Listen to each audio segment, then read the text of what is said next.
अफसोस से कहना पड़ता है कि जो एहतजाज हमने बलूचिस्तान में की, हमें सुना नहीं गया। अच्छा। हमारी आवाज़ यहाँ तक पहुँचती नहीं है।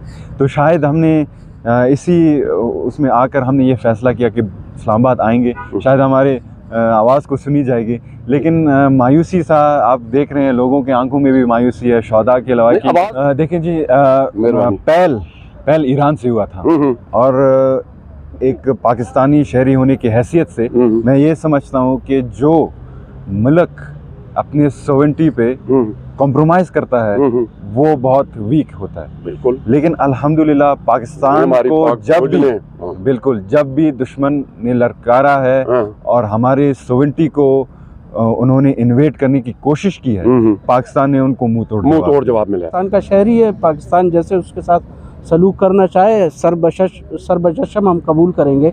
लेकिन हमें अफसोस इसी बात का है कि एक 7 माह गुजर गए हैं, वहाँ पर उनके वालिदैन के ऊपर क्या बीत रही होगी। हर नया दिन उनके लिए एक नई उम्मीद के साथ, सही बात है, और एक नई गम के साथ शाम होती है और एक नई उम्मीद के साथ सुबह होती है कि कब हुकूमत वक्त एहसास करेगी। आपने एक काम अच्छा किया जो बच्चे और औरतों को भेज दिया।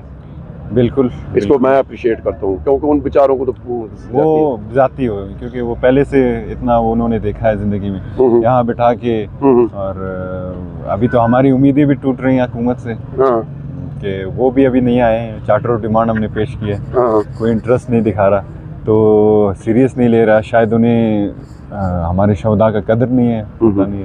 तो इसमें देखेंगे अभी क्या आता है। क्या कहेंगे कि ये जो मतलब है, ख़ास कर उधर पहले बैठे हुए थे, लेकिन मैं एक आज सवाल करूँगा कि हमसे भी कई दोस्त पूछते हैं कि यार आप जाते हो तो ये भी तो पूछो, ये आपकी टाइमिंग कुछ ठीक नहीं लगी, ये क्या है?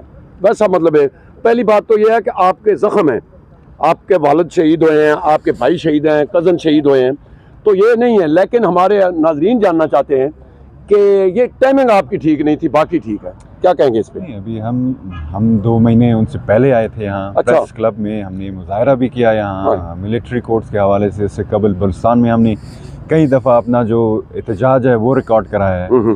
और शहदा का जो सिलसिला है वो मिसिंग पर्सन से पहले था, ठीक है ना। जब से पाकिस्तान बना है, कुछ ऐसे लोग हैं जिन्होंने पाकिस्तान की बका के लिए, सलामती के लिए कुर्बानी दी है, ठीक है ना जी। ये हमारा जमहूरिया के हैं, हम जब भी आए, ठीक है ना जी। तकलीफ किसी को नहीं होनी चाहिए, बिल्कुल नहीं, लेकिन हमदर्दियाँ आपके लोगों के साथ होनी चाहिए। अफसोस से कहना पड़ता है कि कुछ लोगों को हमसे तकलीफ हो रही है।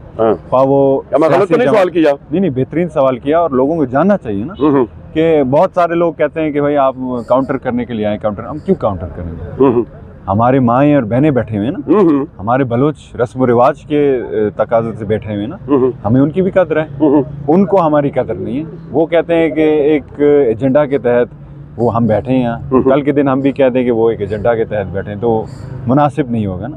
तो कहने का मकसद ये है कि हम अपने शहदा के लिए आए हैं, उनका हक है बैठना। हमने तो कभी नहीं कहा कि वो क्यों बैठे हैं, मीडिया उनकी तरफ क्यों। उनकी तरफ वफ्द गया, उसमें मुर्तज़ा सोलंकी साहब थे, दूसरे मिनिस्टरान थे।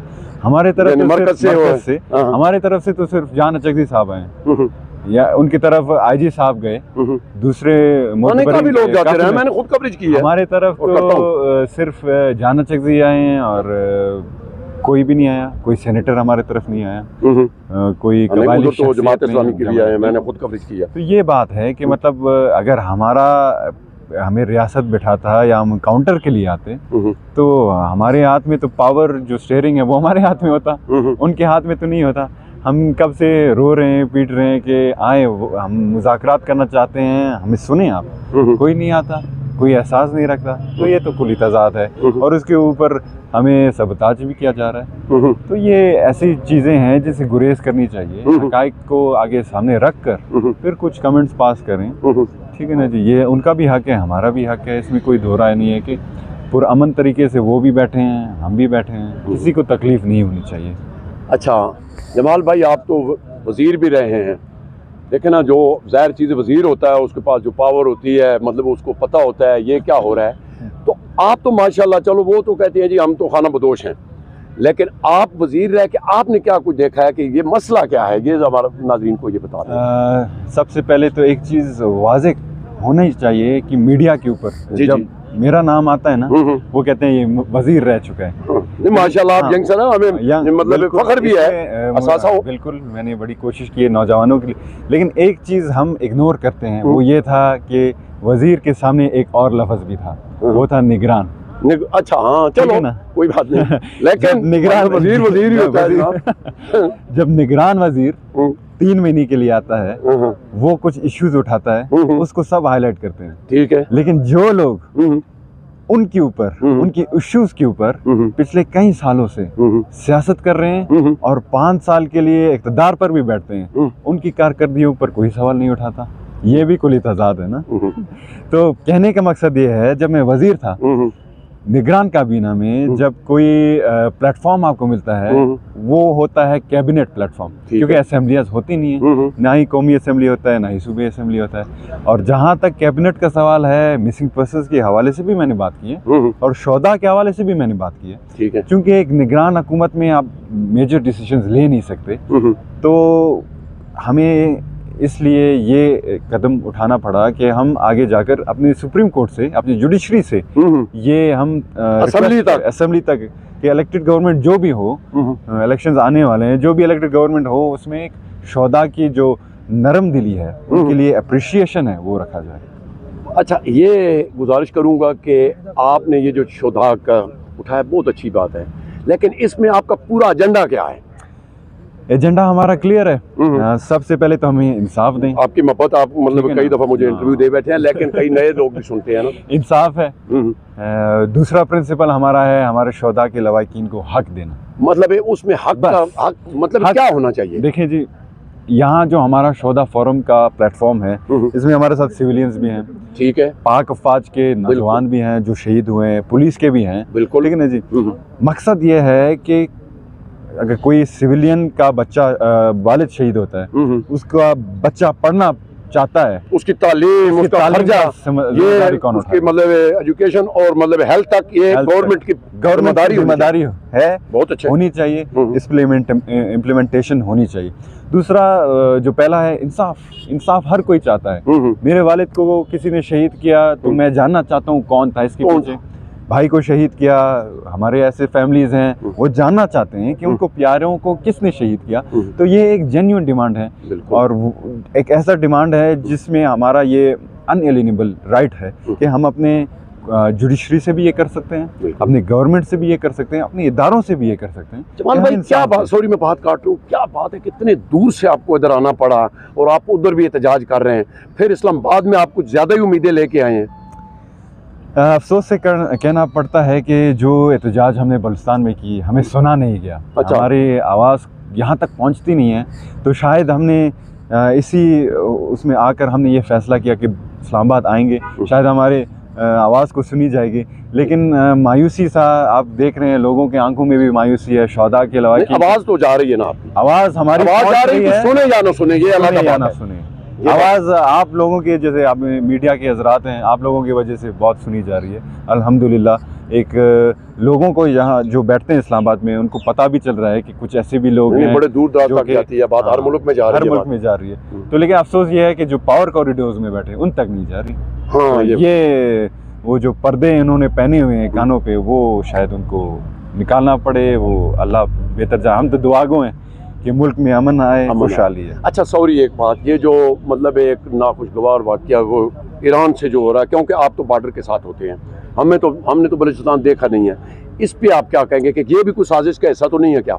देखें जी, पहल ईरान से हुआ था और एक पाकिस्तानी शहरी होने की हैसियत से मैं ये समझता हूँ कि जो मुल्क अपने सोवेरेनिटी पे कॉम्प्रोमाइज़ करता है वो बहुत वीक होता है। बिल्कुल। लेकिन अल्हम्दुलिल्लाह पाकिस्तान को जब भी दुश्मन ने ललकारा है और हमारे सोवेरेनिटी को उन्होंने इन्वेड करने की कोशिश की है, पाकिस्तान ने उनको मुंह तोड़ जवाब मिला है, ठीक है ना जी। और खराज तहसीन पेश करनी चाहिए अपनी फोर्सेस को, बिल्कुल, जिन्होंने, क्योंकि प्रोपेगेंडा चल रहा है सोशल मीडिया पे कि बच्चे शहीद हुए हैं, लेकिन ऐसी कोई बात नहीं है।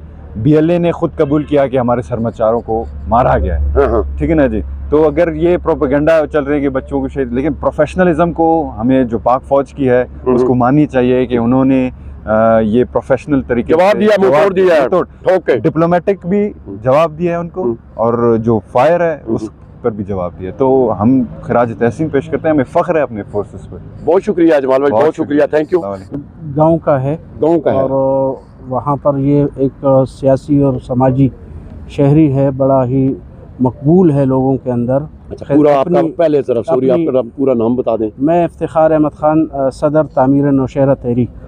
ठीक है, अच्छा आप ज़रा उस भाई की स्टोरी बताएं कि क्या हुआ। तो आबिद अली ख़ान साहब जो हैं हमारे वहाँ पर एक रियल इस्टेट बिज़नेस से वाबस्ता शख्सियत हैं। अच्छा, और काफ़ी उनका एक नेक नाम है वहाँ पर। अच्छा, लेकिन गुज़िश्ता 7 महीने से वो लापता हैं। अच्छा, अब हम ये नहीं समझ पा रहे हैं कि उन्हें अगवा किया गया है या उन्हें गिरफ़्तार किया गया। अगर गिरफ़्तार किया जाता तो यकीनन हम समझते हैं कि रियासती इदारे उसके ख़िलाफ़ FIR काटते और उसे अदालत में लाते और वहाँ पर हमारी तसल्ली भी हो जाती कि चलें यार, हमारा भाई जो है वो किसी जुर्म में मुल्ज़िम की हैसियत से पकड़ा गया है। तो फिर हम अपनी कोशिश करते, अगर होता तो ठीक था, नहीं तो पाकिस्तान का शहरी है, पाकिस्तान जैसे उसके साथ सलूक करना चाहे सरबशम हम कबूल करेंगे। लेकिन हमें अफसोस इसी बात का है कि एक 7 माह गुजर गए हैं, वहाँ पर उनके वालिदैन के ऊपर क्या बीत रही होगी। हर नया दिन उनके लिए एक नई उम्मीद के साथ, सही बात है, और एक नई गम के साथ शाम होती है और एक नई उम्मीद के साथ सुबह होती है। तो ये एक बड़ी तकलीफ़देह सूरत हाल होती है। मैं ये समझता हूँ कि रियासती इदारे जितने भी हैं बशमूल चीफ ऑफ आर्मी स्टाफ, वो इस दर्द को समझते होंगे यकीनन। वो भी इसी तरह के हज़ारों शोहदा के सरखेल हैं, सालार हैं, और बहुत बड़ी फ़ौज, पाकिस्तान दुनिया की नंबर 1 फ़ौज है, उसके सिपह सालार हैं। यकीनन उनको इस दर्द का ज़्यादा बखूबी एहसास होगा। मेरी तो यही गुजारिश है कि तमाम मुख्तदिर हलके इस बात को समझने की कोशिश करें, और आबिद अली ख़ान अगर उन्हें अगवा किया गया है तो हमारी यही दरख्वास्त है, यही तमन्ना है, यही आरज़ू है, और यही हम अपनी फरियाद लेकर आए हैं कि उन्हें जल्द से जल्द बाजियाब करा करके अपने अहले खाना के पास वापस बाइज़्ज़त तरीके से पहुँचाया जाए। मैं किसी चैनल पे सुन रहा था, आप कह रहे थे कि कुछ लोगों ने, आपके पास कुछ CCTV फुटेज भी है, कोई वीडियो है, उस पर क्या कहना चाहेंगे? देखिए जी, गाड़ियाँ तो मुख्तलिफ रंग बदल कर आ सकती हैं, बहुत ज़्यादा चीज़ है, सरकारी प्लेट लगा कर आ जाए या गैर सरकारी प्लेट लगा कर आ जाए। हम तो रियासती इदारे के ऊपर कोई इस तरह का गुमान भी नहीं कर सकते कि वो एक मुअज़्ज़िज़ शहरी को इस तरीके से उठा कर ले जाए। हम तो यही गुमान करते हैं कि उन्हें अगवा किया गया है। ठीक है, और अगवाकार कोई इंडिया से या अफगानिस्तान से तो नहीं आए होंगे। अगर वहाँ से आए भी होंगे तो बॉर्डर सील होता है, बॉर्डर से आना जाना कोई आसान काम तो नहीं है।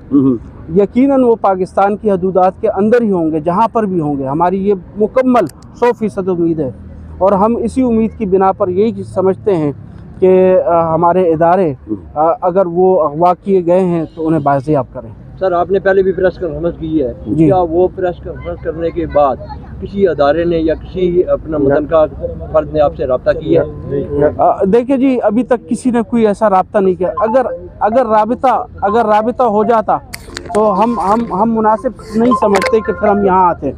अगर राबिता हो जाता तो फिर हम बिल्कुल यहाँ नहीं आते, लेकिन राबिता नहीं हुआ है तो हम यहाँ पर आए हैं, और हम ये इस उम्मीद के साथ आए हैं कि इस्लामाबाद ने माँ जैसा किरदार अदा करना है, और जब किसी बच्चे को तकलीफ़ पहुँचती है तो वो अपने माँ बाप के पास ही जाता है। इस्लामाबाद हमारे लिए माँ बाप की हैसियत रखता है। बहुत शुक्रिया जनाब, अल्लाह पाक आपके प्यारों को हम रईसानी साहब